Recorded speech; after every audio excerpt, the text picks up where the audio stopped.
Hey friends, welcome. My name's Chris. I'm really excited to share with you guys the mCAD NFPA 13D template. This is a powerful tool, and I am a man who likes tools. NFPA 13D template reminds me of some of my favorite tools that I used in the field, like my battery-powered skill saw. You know, it's a thing that really just helps get things done efficiently and quickly.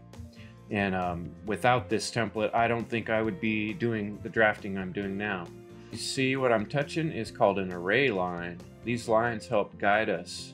See, when we look at the template, when we zoom out, it's really tiny, and these array lines just go for infinity, basically. Pretty cool tool to find where we're at. This is our 24 by 36 template for a sheet that you will see when you begin to put together plans, and you may have seen this before. You know, it has the name of the contractor. Usually we'll put their logo right in there, and area for revisions, and this is the title area for a set of plans. And you know, the plans will go here, and what we're in here is called model space, where the background's all black, and this is your title block template for 13D work.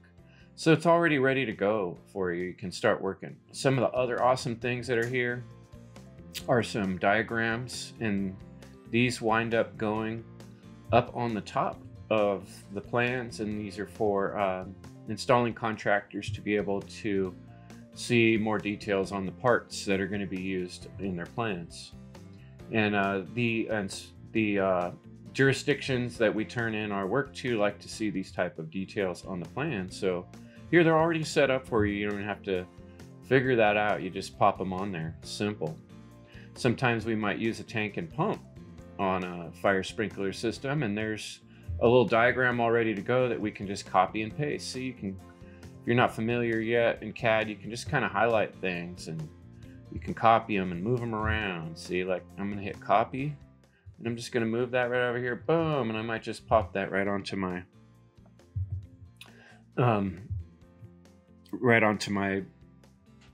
job I'm working on, and I'll show you where that type of thing will go. But for now, I'm just giving you just a drive down the street of awesomeness in the template world here.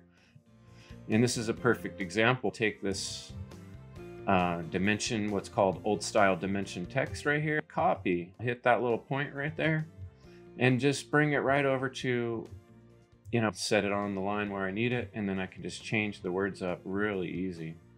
And if you make a mistake, you just escape, or Command Z, or Control Z, depending on if you're a Mac or a... Anyway, having these things in front of us it's like half the work, more than half the work's already done. Oftentimes we're going up between floors on a job, and that's when we're going to use this riser nipple. And then look, it's already at the 45-degree angle, something we're going to use very often, these little circles on our plans. So I'll just copy that, and depending on where I'm going to set it, just move it right where I need it. It's so easy. It's just right there. Okay, and then we got over here, we have our all our nodes. You know, same thing. You just grab a hold of one of these, and then copy it over onto the plan right where it needs to be, and change the number. So easy. We use these for sizing on our templates. And when you see things in this color here, it's title reference layer, which doesn't show up on the plans, but it's for our purposes to lay things out. So these are tools to kind of measure quickly. You can kind of see the centers, the same distance from the sides, and so it can be moved around to check things out on our plan. We'll kind of maybe copy one of these squares if we're working on this is a 12 by 12, and then I can kind of take that around the house and say, oh, we're going to need, you know, this is the coverage of one sprinkler, you know. So these kind of things that otherwise don't exist. You would just have a black screen here if you were starting out without this template. So basically everything that needs to be figured out is already figured out for you, and you can just start working on the project. You don't have to, you know, how would you create one of these from nothing? One of these cross-section callouts. Colby's got them already created for us. These dotted lines here are really handy. Often we can use these to help find where we're working. So what we're going to do is we're going to bring in maybe a floor plan, and we might set that right in here from somewhere else. And then when we get zoomed out or we get involved in other things here and we're copying and moving things around, we can quickly find our way back to our work area. So that's what this here is. This is our work area. And we can stretch it out as big as need be, you know, and the plan gets a little more in depth. And then make ourselves an area to work. And just having a good work area, it's like having a work table on a job site. Or, you know, if you're working on a project at home, you need some desk area, or in the kitchen, you need counter area. That's what this is. This is work area. You can make it as big as need be. And then all the little things we come across while working on a project are here in this nice column here and labeled. We can't have sprinklers too close to heat sources. If it's a fireplace, all we have to do is copy this note that will show the plans inspector that we have thoroughly marked out and let them know that we are not getting too close to heat sources, and we are within NFPA standards. NFPA 2019, of course, is our working point for everything on sprinkler systems, because it's the standard that's used across the board. And so all these little important factors and details from that standard has already been gleaned and set up in here. Here's a real important one: closets. A lot of times real early on in our projects, we'll go through and just mark out all our closets that are less than 24 square feet. And then boom, that's done. You got those all marked up. And you know, this is like a top professional type thing that we do for our customers so that everything's really clear, and then their installers know, oh, okay, obviously I don't have to put a sprinkler in that closet because it's less than 24 square feet. It says right here on the plans, you know, that's NFPA. They don't need to think about it. We got it figured out for them, and keeps our contractors happy, keeps our inspectors happy, and that's what keeps the money rolling in. Here's one other important aspect that we're going to use, and this here is a 3D view of a riser detail. You can see there's a double check valve and a pressure gauge, and where the fire department connects. So, you know, that's something that looks real good on a set of plans as well, and you can just copy that right in and put it in the right spot. Where does all this go? Okay, let's move over to what we call FP1.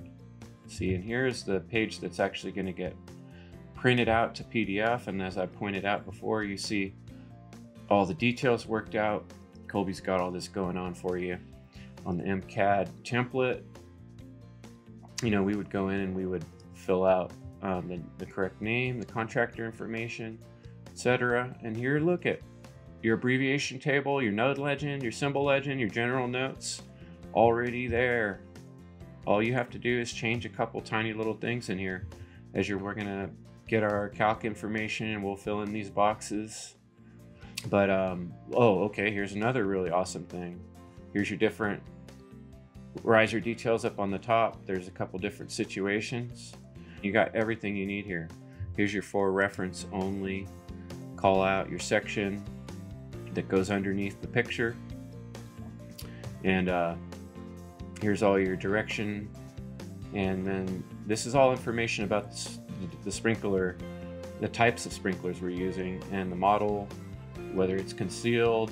We have high temp heads. Anyway, these charts are already all set up and figured out, easy to adjust. You know, we can, if it was a Viking head, we might just change this send you to Viking, and we put the model in there, and up, easy, done. Copy it right up here onto our plan. And then I'll pull just a quick couple screenshots of some finished plans so you can see how it all comes together. But this is just, imagine doing this job. I feel like I need to create another template with nothing on here. None of these things are on here. There's no riser details. There's no details. That's what you'd be starting with if you didn't have the mCAD 13D template. You would be starting in model space with basically what you would see is just a black screen. You know, none of that stuff would be there. All you would get is this little direction arrow. So do you need the mCAD 13D template to get started? Well, if you want to get started this year, I don't know how I would have got started without this tool. And as I said before, I'm a guy I like to see things get done simply, efficiently, and this is the way to do it if you want to work on fire sprinkler drafting. Start off with half or more than half the work already done. It's like having all your materials on the job site when it's time to start building or installing. So hope you guys love this thing. I know you will, and I'm looking forward to seeing you in the course. Have a good one. Thanks.